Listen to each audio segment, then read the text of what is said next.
এখন নবীকে যে ওহী দিয়েছিলেন, নবীকে যে দায়িত্ব দিয়ে দিয়েছিলেন, সেই দায়িত্ব কি শুধু আখিরি নবীর উপর ছিল না পূর্বের নবীদের উপরে ছিল, সেটা আল্লাহ তাআলা বলে দিয়েছেন।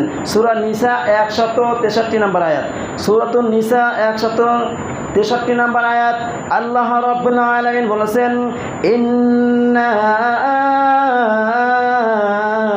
আওহাইনা ইলাইকা কামা আওহাইনা إلى نوح والنبيين من بعده وأوحينا إلى إبراهيم وإسماعيل وإسحاق ويعقوب والأسباط وعيسى وأيوب ويونس وهارون وسليمان وآتينا داود زبورا ইন্না আওহাইনা ইলাইকা, আল্লাহ রাব্বুল আলামিন নবীকে বলছেন, ও নবী, ইন্না আওহাইনা ইলাইকা, আপনার প্রতি যে ওহী আমি নাজিল করেছি, কামা আওহাইনা ইলা নূহি ওয়ান নাবিয়্যিনা মিন বাদি, আপনাকে যে ওহী দিয়ে আমি পাঠাইছি, এই ওহী আমি আপনার পূর্বে নূহ নবীর পরে যারা আছে তাদেরকে একই ওহী দিয়ে পাঠাইছি।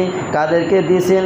ওয়া আওহাইনা ইলা ইব্রাহিম, আমি ইব্রাহিমকে এই ওহী দিয়েছি, ওয়া ইসমাইলকেও এই ওহী দিয়েছি, ওয়া ইসহাক তাকে আমি এই ওহী দিয়েছি, ওয়া ইয়াকুব আলাইহিস সালামকেও এই একই ওহী দিয়েছি, ওয়া ঈসা আলাইহিস সালামকে একই ওহী দিয়েছেন, ওয়া আইয়ুব আলাইহিস সালামকে একই ওহী দিয়েছেন, ওয়া ইউনুস নবীকে একই ওহী দিয়েছেন, ওয়া হারুন আলাইহিস সালামকে একই ওহী দিয়েছেন, ওয়া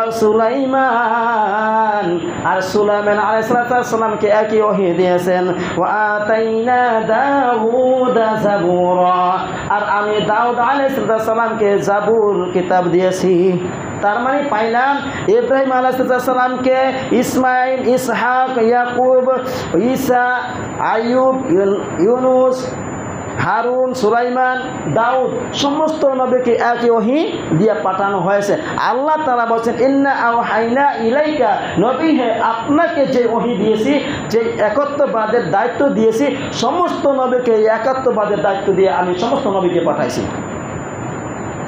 এই জন্য সমস্ত নবীর একটা দায়িত্ব ছিল লা ইলাহা ইল্লাল্লাহ, লা ইলাহা ইল্লাল্লাহ। সমস্ত নবীর জিকির, সমস্ত নবীর দাওয়াত, সমস্ত নবীর দায়িত্ব, সমস্ত নবীর কাজকর্ম এক ছিল। তাহলে আপনার ভিতর আমার ভিতর এত মত, এত দল পার্থক্য কেন? তার মানে বোঝা গেল, কোরআন থেকে আমরা ছিটকে পড়ে গেলাম, কোরআন থেকে আমরা দূরে সরে গেলাম, মানুষের বানানো বই পড়লাম, মানুষের লেখা বই পড়লাম, যার পীর, যার মুরিদ হয়েছি তার বইটাকে প্রাধান্য বেশি দিয়েছি।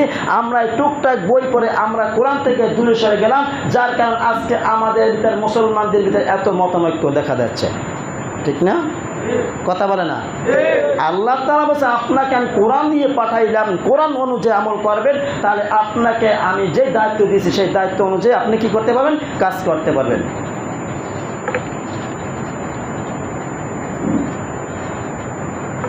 আল্লাহ রাব্বুল আলামিন সূরাতুল জুমারের 10 নম্বর আয়াতে বলেন, কুল ইয়া ইবাদিয়াল্লাযীনা আমানুত্তাকু রাব্বাকুম লিল্লাযীনা আহসানু ফী হাযিহিদ দুনিয়া হাসানা ওয়া আরদুল্লাহি ওয়াসিআ ইন্নামা ইউওয়াফফাস সাবিরুনা আজরাহুম বিগাইরি হিসাব।